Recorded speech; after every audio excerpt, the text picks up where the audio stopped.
పసుపు ధర భారీగా పతనమైంది. ఆరుగాలం కష్టపడి పండించిన రైతులకు పెట్టుబడి కూడా ఎల్లే పరిస్థితి లేదు. గతంలో 20,000కు పైగా ఉన్న క్వింటాలు పసుపు ధర నేడు పాతాళానికి పడిపోయింది. సగానికి సగం కూడా రేటు వచ్చే పరిస్థితి లేదు.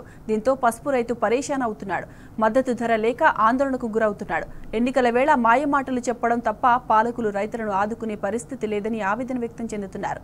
జగిత్యాల జిల్లా వ్యాప్తంగా సుమారు 22,000 ఎకరాల్లో పసుపు పంట సాగు చేసిన రైతులు నట్టేటా మునిగే పరిస్థితి వచ్చింది. ఈ నేపథ్యంలో వారాంతం కేంద్ర రాష్ట్ర ప్రభుత్వాలపై సమరానికి సై అంటున్నారు. పసుపు బోర్డు తెచ్చామని గొప్పలు చెప్తున్న నేతలు మద్దతు ధరపై మాత్రం మాట్లాడడం లేదని నిప్పులు జరుగుతున్నారు. మద్దతు ధర సాధనకే రేపు చెలో మెట్పల్లి కార్యక్రమానికి పిలుపునిచ్చారు. మెట్పల్లి వ్యవసాయ మార్కెట్ నుండి ఆర్డీఓ ఆఫీస్ వరకు పసుపు రైతులు భారీ ర్యాలీ తీయనున్నారు. క్వింటాలు పసుపు పంటకు కనీసం 15,000 నుండి 18,000 చెల్లించాలని రైతులు డిమాండ్ చేస్తున్నారు.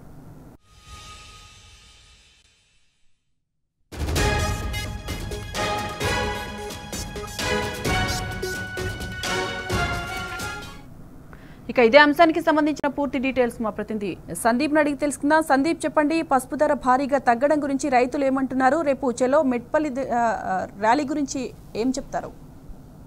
మొత్తంగా గత కొద్ది రోజుల క్రితం వరకు దాదాపు 15,000 నుంచి 18,000 వరకు పసుపు క్వింటాల్కు ధర ఉండేది. కానీ ఇప్పుడు కేవలం 8,000 రూపాయలు మాత్రమే ఉంది. ఈ క్రమంలో గత 15 రోజుల క్రితమే పసుపు రైతులంతా కూడా జగిత్యాల జిల్లా వ్యాప్తంగా మల్లాపూర్, ఇబ్రహీంపట్నం, జగిత్యాల రూరల్ మండలంతో పాటు అనేక ప్రాంతాల రైతులంతా కూడా ఇటు కలెక్టర్ను కలిశారు, అధికారులను కలిశారు, ఇటు ప్రజాప్రతినిధులను కూడా కలిశారు. కానీ ఎటువంటి లాభం లేదు. కేవలము ఉన్నటువంటి మెట్పల్లి మార్కెట్ యార్డ్ అంటేనే ప్రధానంగా పసుపుకు పెట్టింది పేరు.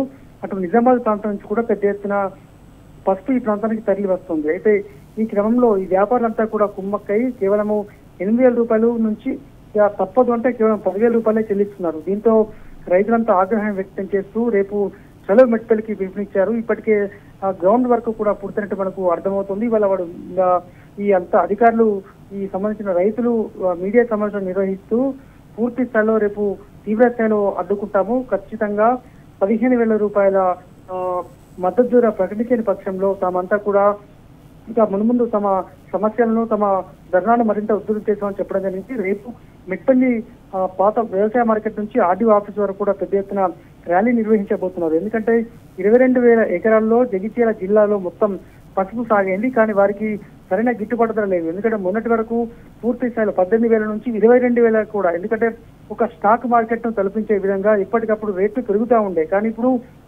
పూర్తిగా తగ్గిపోయింది, రోజు రోజుకు పడిపోతుంది. మరి దీనికి కారణం ఏంటి? నిజామాబాద్ అంటే ఉమ్మడి ఈ నిజామాబాద్ ఎంపీ పరిధిలో ఉన్నటువంటి పసుపు బోర్డు ఇచ్చినప్పటికీ కూడా పసుపు ధర రోజులకు తగ్గడంతో ఈ రైతులైతే తీవ్ర ఆగ్రహంతో ఉన్నారు. రేపు చలో మెట్పల్లికి పిలుపునిస్తూ పెద్ద ఎత్తున కూడా రైతులు అందరూ మొత్తం కూడా తరలిరానున్నారు. గతంలో అంటే ఈ పసుపు ధరకు సంబంధించి పూర్తి స్థాయిలో కూడా అంటే మెట్పల్లిలో వ్యవసాయ మార్కెట్ లో ప్రధానంగా ఇక్కడనే తరలిస్తారు. జగిత్యాల జిల్లా వ్యాప్తంగా కూడా ఇక్కడికి వచ్చినా కూడా మెట్పల్లి వ్యవసాయ మార్కెట్ కే పసుపు తరలించాల్సి ఉంటుంది. కానీ ఇప్పుడు పూర్తి స్థాయిలో అందుబాటులో లేదు. జిల్లా వ్యాప్తంగా సుమారు 8 లక్షల క్వింటాల పసుపు అయితే ఈసారి పండినట్టు మనకు తెలుస్తోంది. మరి రేపు చూడాలి ఈ చలో మెట్పల్లి కార్యక్రమం ముందే అడ్డుకుంటారా పోలీసులు, మరి వీళ్లకు మద్దతు తెలుపుతూ ఏదైనా కార్యక్రమం చేస్తారా చూడాల్సి ఉంది. Sai Madhavi. Right Sandeep, thanks for the updates.